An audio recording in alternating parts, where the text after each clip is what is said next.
Not for profit concern आपण textbook मधला 9वा सम 9 सम page number 85 हा तो करतोय. Following is the receipts and payment account of Parnil sports club Pune. तो सम आहे. रिसीट्स अँड पेमेंट अकाउंट त्यांनी दिलेलं आहे आपल्याला. इन्कम अँड एक्सपेंडिचर अकाउंट आणि बॅलन्स शीट दोन्ही पण बनवायचंय. ओके. रिसीट्स अँड पेमेंट अकाउंटचा first to balance brought down ₹5,000 हा ओपनिंग बॅलन्स आहे. ओपनिंग बॅलन्स लास्ट इयरच्या बॅलन्स शीट मधून आलेला आहे. हा it has come from last years balance sheet ₹5,000. तर हा कुठे जाईल? जर गेलाच तर लास्ट इयरच्या बॅलन्स शीट मध्ये जाईल. हा कुठे जाईल? लास्ट इयरच्या बॅलन्स शीटला ऍसेट साइडला.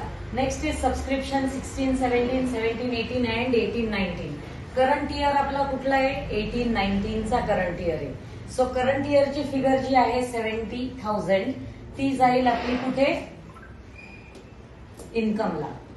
अँड 16, 17 आणि 17, 18ची आत्ता तरी आपल्याला काहीच करायचं नाही बिकॉज ते आपल्याला ऑलरेडी मिळालेली रक्कम आहे आणि हे मागच्या 2 वर्षांची आहे.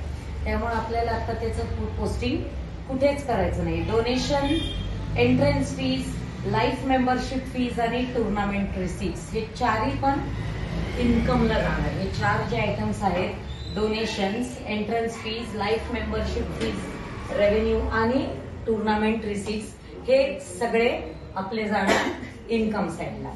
Next comes your payment side. By bank overdraft repaid. त्यांनी काय सांगितले? Bank overdraft. बैंक ओवरड्राफ्ट जो पिछले साल लिया हुआ था वो हमने क्या कर दिया? रीपे कर दिया. अब जब रीपे कर ही दिया है तो फिर वो वापस इस साल के बैलेंस शीट में कहीं पे भी लिखने की जरूरत है नहीं क्योंकि हमने ऑलरेडी वो रीपे कर दिया. पर अब अगर लिखना है ये तो कहाँ जाएगा? लास्ट ईयर के बैलेंस शीट में liability side because it is last years overdraft. यदि हमने लास्ट ईयर का बैलेंस शीट बनाया तो वो कहाँ जाएगा? Liability side. और लास्ट ईयर का बैलेंस शीट कब बनाना पड़ता है? जब हमको कैपिटल फंड दिया नहीं है सामने से और हमको कैलकुलेट करके निकालना है तब. Then comes salaries. सैलरीज जाईल कुठे? Sorry expenditure. Electrical charges expenditure, municipal taxes expenditure, purchase of sports material. Purchase of sports material ये एक फॉर्मूला हमने किया था. Opening stock plus new purchase less closing stock क्योंकि हमको कंजम्पशन निकालना है. टू स्पोर्ट्स मटेरियल कंज्यूम्ड ये निकालना है. तो यहाँ पे एक फॉर्मूला हमको एक्सपेंडिचर में लिखना पड़ेगा. ओपनिंग स्टॉक जो पिछले साल से आया है उसमें ये न्यू परचेसेस ऐड होंगे और क्लोजिंग स्टॉक माइनस करके आउटर कॉलम में फिगर आएगी. General expenses, billiard expenses, repairs to ground ये सब कुछ जाएगा कहाँ पे? कुठे जाणार ते? एक्सपेंडिचरला जाईल. आणि हा टुर्नामेंट एक्सपेन्सेस 50,000 हा पण एक्सपेंडिचरला जाईल. पण टुर्नामेंट रिसीट्स आणि टुर्नामेंट एक्सपेन्सेस हे सेपरेट पण तुम्ही लिहू शकता किंवा जसं बोर्डाने सांगितलंय तसं इन्कम साइडला टुर्नामेंट रिसीट्स लेस टुर्नामेंट एक्सपेंडिचर असं करून सुद्धा तुम्ही दाखवू शकता. Both is correct. Cash in hand आणि कॅश ॲट बँक हे जाईल आपल्या करंट इयरच्या बॅलन्स शीट मध्ये ऍसेट साइडला. 50% of donations are for building fund. डोनेशन्सची जी पण अमाऊंट आहे त्यातली 50% 50% हे बिल्डिंग फंड साठी आलेली आहे. मग बिल्डिंग फंड साठी आली आहे तर बिल्डिंग फंड मध्येच जायला पाहिजे. सो बिल्डिंग फंडची जी पण अमाऊंट आपण बिल्डिंग फंड कुठे लिहितो? लायबिलिटी साइडला. त्याच्यामध्ये 50% ऍड होईल डोनेशन्सचे. Then 70% of entrance fees should be कॅपिटलाइज्ड.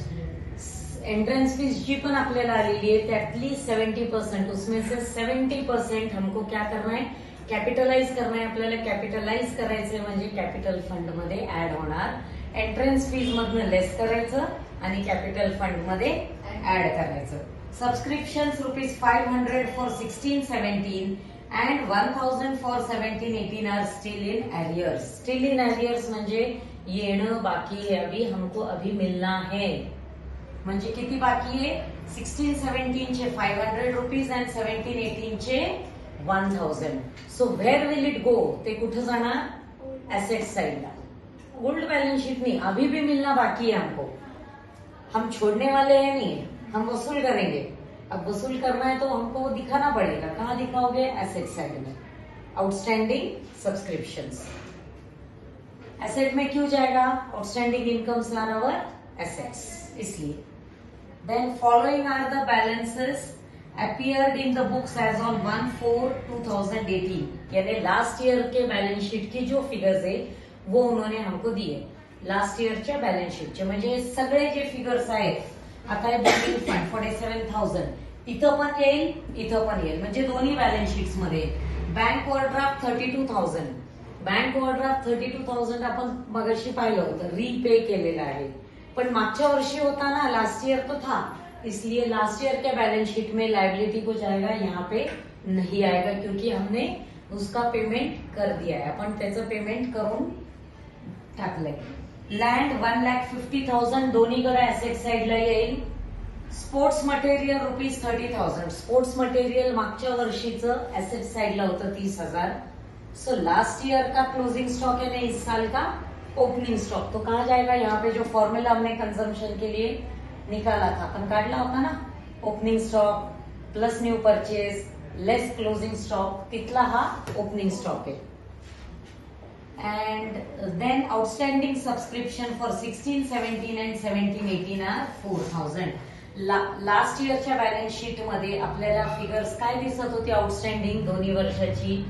तर 2,500 आणि 4,000, तर हे कुठं जाणार फिगर्स? एसेट साइडला। त्यातनं मग आपली ती वसुली झाली होती जी आपल्याला रिसिप्ट साइडला दिसती है ना, 2,000 आणि 3,000, वो इसमें से हमको मिला था, और बचा हुआ जो अमाउंट है वो वहां उन्होंने ऊपर दिया है हमको थर्ड एडजस्टमेंट में 500 end 1,000। Outstanding subscription for the current year is 8,000। इस साल का आउटस्टैंडिंग सब्सक्रिप्शन करंट ईयर का मिलना बाकी है। आउटस्टँडिंग फॉर करंट ईयर म्हणजे ह्या वर्षीचे 8,000 आपल्याला मिळालेले नाहीयेत आणि ते आपल्याला वसूल करायचे। So outstanding is add in subscriptions because it is the amount of current year. या वर्षाची अमाउंट असल्यामुळे इथं ऍड करायचं आणि एसेट साइडला ईयर वाइज लिहायचं, क्योंकि 3 साल का आधी आहे outstanding, so you have to write with years. आणि closing stock of sports material was 8,000 on which depreciation is to be provided at 12.5%। Sports मटेरियलचा क्लोजिंग स्टॉक ह्या वर्षीचा, सो कहाँ आएगा? क्लोजिंग स्टॉक है, यानी एक इफेक्ट तो आएगा एसेट में एंड सेकेंड इफेक्ट आएगा कहाँ पे? वो फॉर्मूला में आएगा। अब यहाँ पे जो हमने क्लोजिंग स्टॉक लिखा उसकी फिगर आएगी इनर कॉलम में। क्यों? का? कारण आपल्याला 12.5% डेप्रिसिएशन काढायचे, सो 12.5%चं डेप्रिसिएशन कॅल्क्युलेट करायचं, मायनस करायचं, आउटर कॉलमला फिगर येईल अँड डेप्रिसिएशनचा सेकंड इफेक्ट येईल एक्सपेंडिचरला। ओके, मी आता सोडवते, तुम्ही ते बघा परत एकदा अगेन वन्स। हा receipts and payment accounts are to balance brought down ₹5,000, so this is cash, इथं येईल 5,000। then subscriptions, buy subscriptions किती आहे? 70,000 ओनली, 70,000च लिहायचंय, 75,000 लिहायचं नाहीये, ते मी ऑलरेडी आपल्याला वेगळं वेगळं करून दिलेलं आहे। बाय डोनेशन्स किती आहेत? बाय डोनेशन्स 15,000 इनर कॉलम मध्ये। Then entrance fees, by entrance fees again in the inner column, कारण ऍडजस्टमेंट आहे त्याच्यावर 1,700। Then life membership fees revenue, by life membership fees outer column मध्ये जाईल 17,000। By tournament expenses,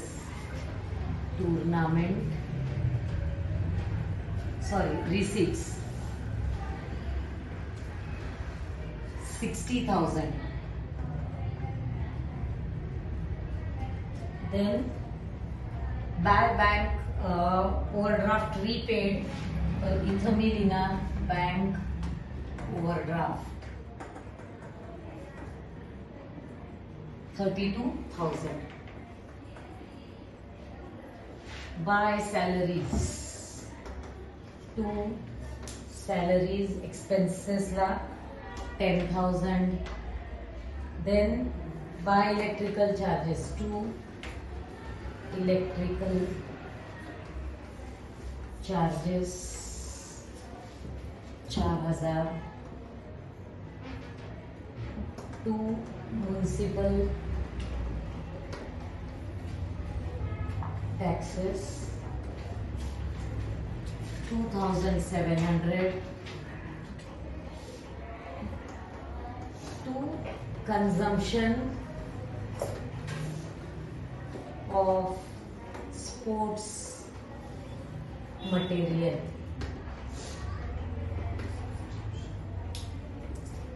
opening stock, add new purchase.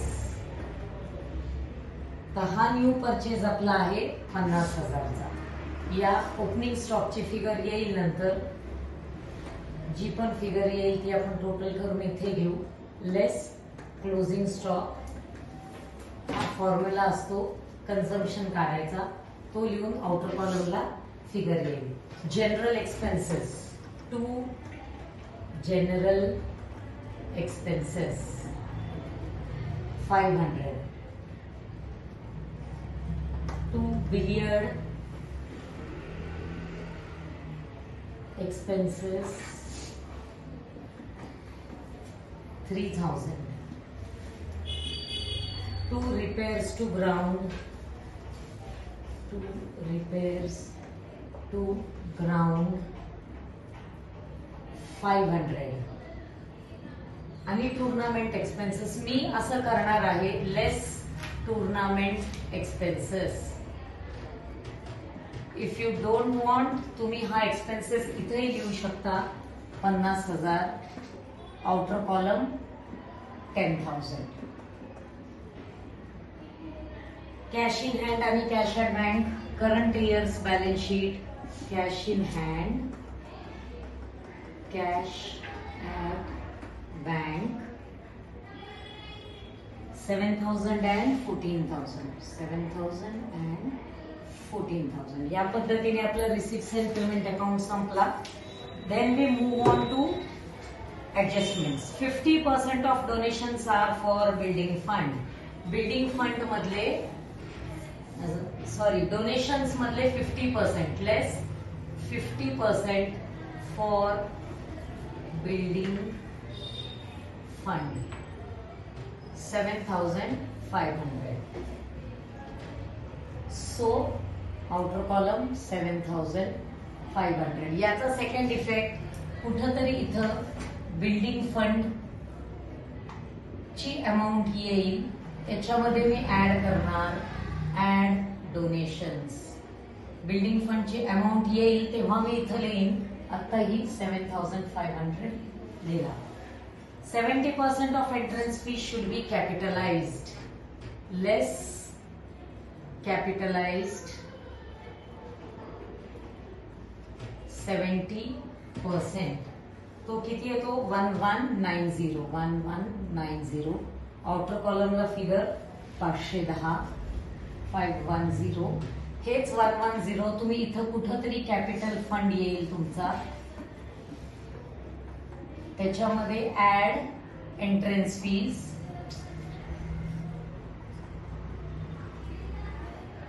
1190. Capital फंडची figure आल्यावर इथे लिहिणार.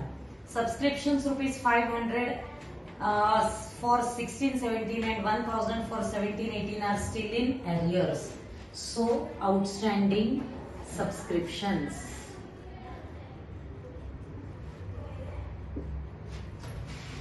16-17, 17-18 किती येणार आहे 500 and 1,000. 500 and 1,000. Following are the balances appeared. Building fund 47,000. Okay. Building fund old balance sheet मध्ये पण जाईल 47,000 आणि न्यू बॅलन्स शीट मध्ये पण येईल 47,000. हे ऍड करून आउटर कॉलमला 54,500. बँक ओव्हरड्राफ्ट 32,000 ऑलरेडी आपण इथे लिहिलेला आहे. परत डबल लिहायची गरज नाहीये. रीपे केलाय त्यामुळे इथे येणार नाही. Then land 1,50,000. लँड दोन्ही बॅलन्स शीट मध्ये 1,50,000. Land 1,50,000. Sports material 30,000. Sports material हा स्टॉक आहे लास्ट इयरचा. स्पोर्ट्स मटेरियलचा 30,000. हा आणखीन कुठं जाणार तर इथनं लास्ट इयरचा क्लोजिंग स्टॉक म्हणजे या वर्षीचा ओपनिंग स्टॉक या फॉर्म्युला मध्ये येईल. 30,000 ऍड करून झाला 80,000. Outstanding subscription for 16-17 and 17-18 are given. तर ह्या वर्षी हे लास्ट इयरचे outstanding subscription 16, 17, 18 2,500 and 4,000. 2,500 and 4,000. Outstanding subscription for current year. Add outstanding for current year. किती आहे 8,000. सो आउटर कॉलम किती 78,000. याचा सेकंड इफेक्ट इथं 18, 19 किती आहे 8,000. सो आउटर कॉलमला फिगर जाईल 9,500. Then closing stock of sports material is 8,000. 8,000 closing stock या फॉर्म्युला मध्ये येईल. 72,000 आउटर कॉलम आणि second effect stock of sports material 8,000.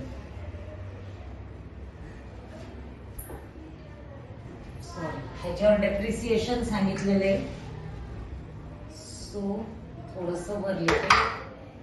Stock of sports material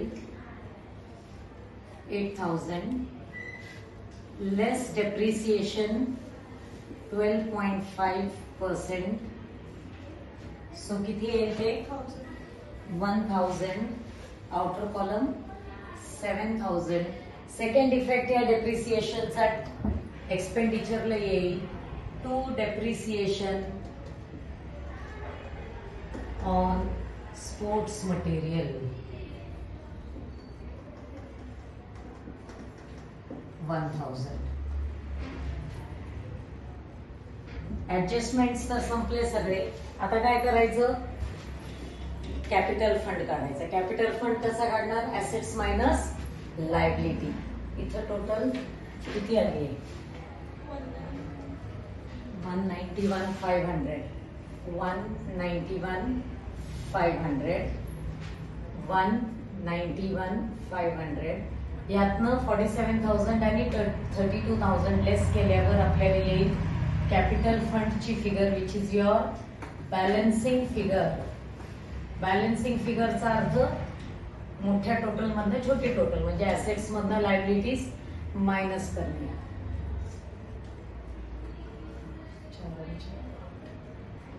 1,12,500 he capital फंडची फिगर इथं आली. 1,12,000 फंडची फिगर इथं आली 1,12,500. नाव सगळे तुमचे ऍडजस्टमेंट झाले. सगळं झालं. आता काय काढायचं सरप्लस किंवा डेफिसिट. इथं काय येते सरप्लस येते. तर इथली टोटल किती येते? 1,13,010. 1,13,010. यातनं हे सगळे एक्सपेन्सेस मायनस केल्यावर तुम्हाला येईल to surplus excess of income over expenditure 19,310.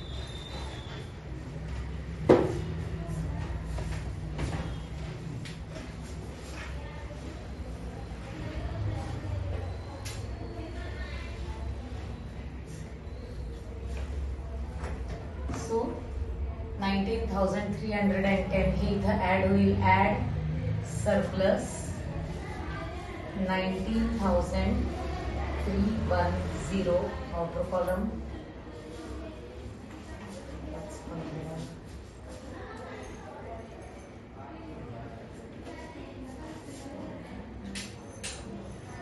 किती आहे टोटल? 1,33,000.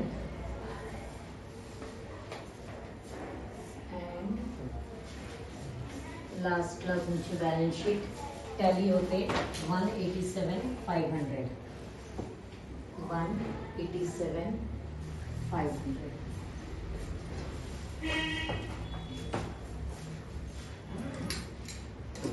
जर हे आपण सेपरेट लिहिलं, इथं मी काय केलं होतं, टुर्नामेंट रिसिट्स मधनं टुर्नामेंट एक्सपेंडिचर मायनस केले. हे न करता जर आपण हे सेपरेट दाखवलं तर सरप्लस किंवा डेफिसिट जे पण येणार ते सेमच येणार, पण ही टोटल मात्र तुमची खालची वेगळी येईल. That doesn't matter. ओके,